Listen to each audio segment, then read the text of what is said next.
Hello everyone, hello guys, and this is your mechanic Phil at your service. Guys, habang ginagamit mo o minamaneho yung sasakyan mo, tapos tinapakan mo yung preno, yung brake pedal mo, naririnig mo maingay na siya, may umuhuni na maaaring sa harapan ng gulong o sa likuran ng gulong kapag tinatapakan mo yung brake pedal. Anong problema nito? Malamang ubos na ang brake pads mo. Ang tanong, paano mo to gagawin? Paano mo to papalitan? Hindi mo alam. Kaya guys, panoorin mo lang ang video na ito dahil sigurado ako na makatutulong sa iyo. Guys, sa pagpapalit ng brake pads natin, luwagan muna natin yung stud bolt nut ng gulong natin. Pagkatapos nating maluwagan, pwede na nating itaas ang level ng sasakyan natin.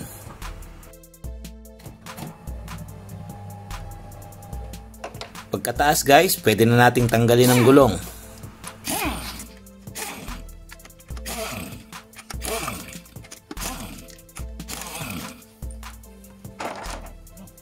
Ngayon guys, sa harapan na natin ngayon ang rotor disc at ang floating brake caliper.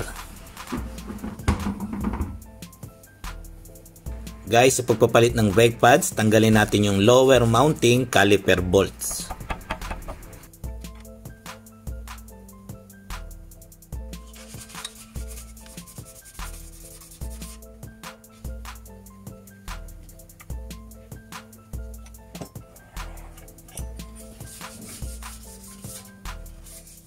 Pagkatapos, tanggalin naman natin yung dust caliper plate nya.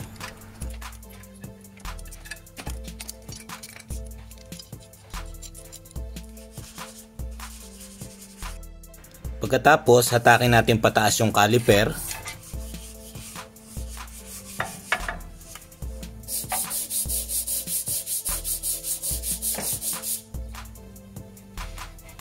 Then, itulak natin palabas para makuha natin ng buo yung caliper.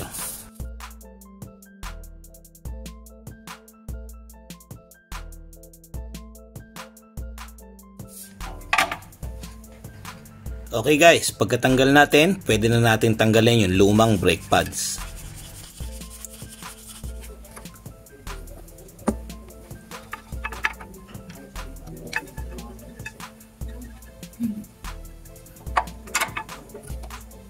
Pagkatapos nating matanggal, linisan natin ng brake cleaner yung buong paligid nito.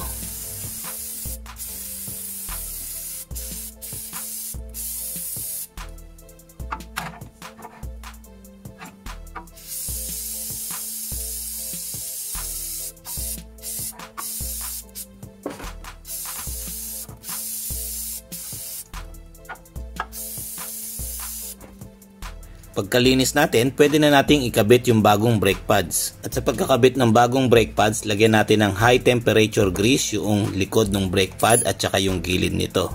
Guys, minimal lang ang paglalagay ng grasa, hindi natin dapat damihan.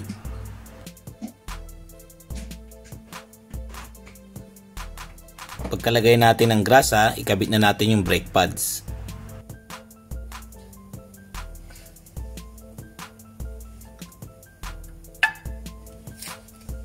Pagkatapos, yung kabilang side naman.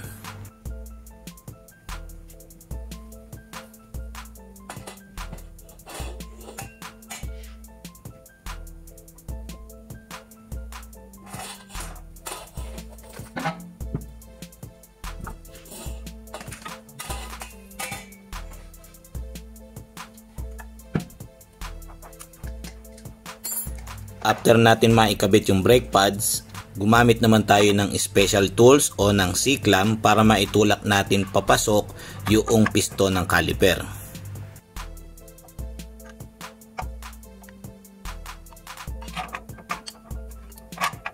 Pagkatapos nating maitulak, pwede na nating ikabit yung caliper. Pero bago natin ikabit yung caliper, lagyan din natin ng grasa yung caliper bolt nito.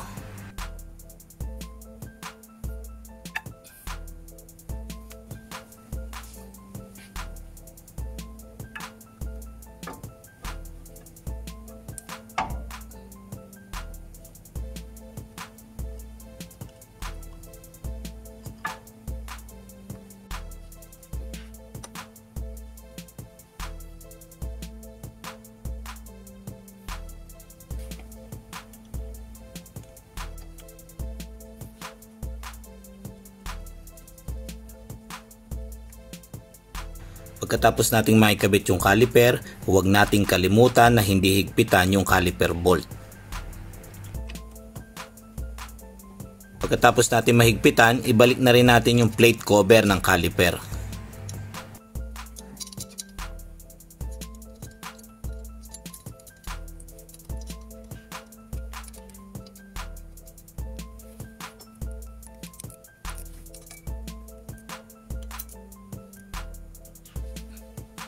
Guys, tapos na. Well done.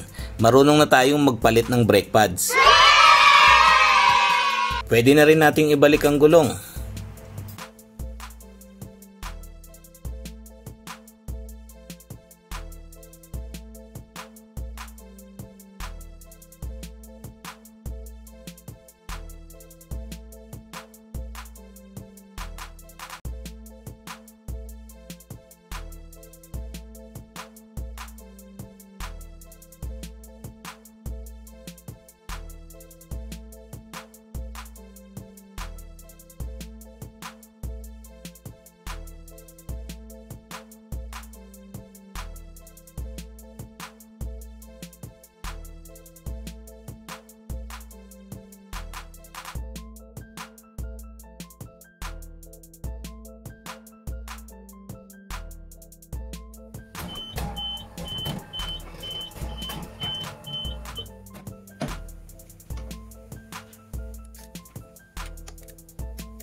Hello guys, I hope nakatulong sa iyo ang video na ito.